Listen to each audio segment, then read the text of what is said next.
ඉතින් අද යම මාත් එක්ක මෙට්‍රෝ බස් එක.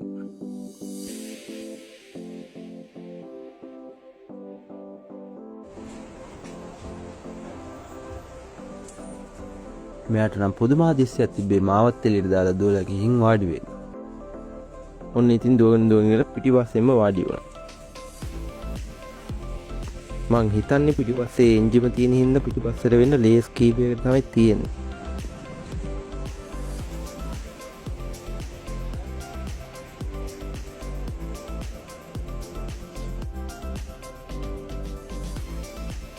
ඉතින් යාළුවනේ සේෆ්ටි ෆස්ට් හින්දා මුලින්ම දාගත්ත සීට් බෙල්ට් එක. ඉතින් මේකේ හැම සීට් එකකටම තියෙන සීට් බෙල්ට් එකක්. ජීවිතේ පළවෙනි වතාවට බස් එකකට කාඩ් පේමන්ට් එකක් කරා. කොටුවේ ඉඳලා මා කුඹරට යන්න එක්කෙනෙකුට ගියේ රුපියල් 250යි. අපි හිටපු තැන මෙන්න මේ වගේ එකක් තිබ්බා. ඒකේ USB වගේම Type C port එකකුත් තිබ්බා. ඒකෙන් පුළුවන් ෆෝන් එකක් උනත් charge කරගන්න. මම මුලින්ම හිතුවේ බස් එක හැමතැනම තියෙනවා කියලා. පස්සේ දැක්කේ ඒක එතන විතරයි තියෙන්නේ කියලා.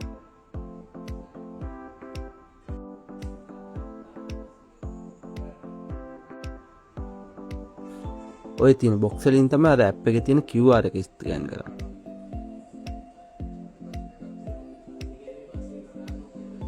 ජීවිතේ පළවෙනි වතාවට දැක්කේ කාබන් ඩයොක්සයිඩ් සිලින්ඩරයක් බස් එකේ ඇතුලේ තියෙනවා. මේකේ බල්ලෙක්ගේ රූපයක් තියෙනවා. ඇත්තටම මම දන්නේ ඒකේ මොකක්ද අදහස් වෙන්නේ කියලා. දන්න කට්ටිය ඉන්නවනම් පොඩ්ඩක් කමෙන්ට් එකක් දාගෙන යන්න. මෙන්න මෙතන තියෙන පුටුව දිගහැරලා ඉඳ ගන්නත් පුළුවන්.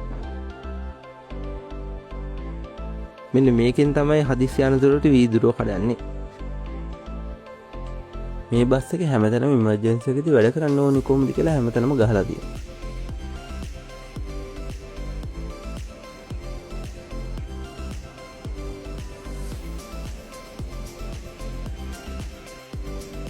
ඉතින් මෙන්න මේකෙන් අපි ඉන්න තැන AC එක ඇඩ්ජස්ට් කරගන්න පුළුවන්.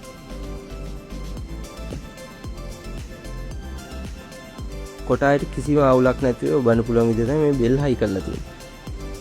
ඉතින් ඔයාගේ කොට යාළුවත් මෙන්න මේකට මෙන්ෂන් කරන්න. මොකද එයාටත් ප්‍රශ්නයක් නැතුව මෙන්න මේක යන්න පුළුවන්.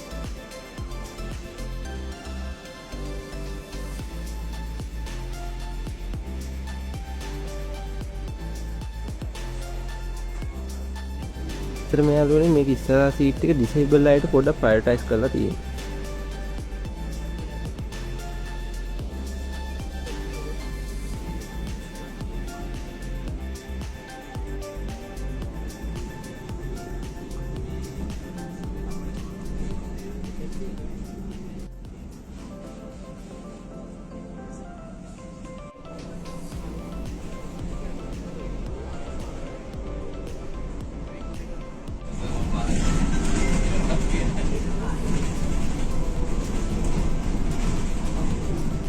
යාළුවනේ මේක බස් හෝල්ට් එකක් ගාවට ආවම ඇනවුන්ස් කරනවා මොන බස් හෝල්ට් එකද ආවේ කියලා. ඒ වගේම ඊළඟට නවත්තන බස් හෝල්ට් එකත් ඇනවුන්ස් කරනවා.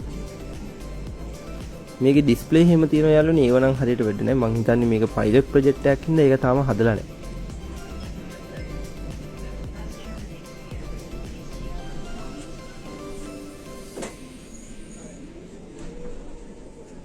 ඉතින් කොහොම හරි යාළුවනේ අපි මාකුඹරට ආවා.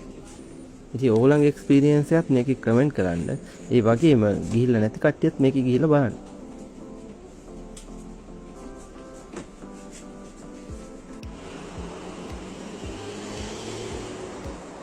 මම බස් යන ටයිමින් ඇප් එකේ ලින්ක් එකයි පොඩ්ඩක් ඩිස්ක්‍රිප්ෂන් එකේ දාන්න. ඕගොල්ලෝ ඒක බලන්න.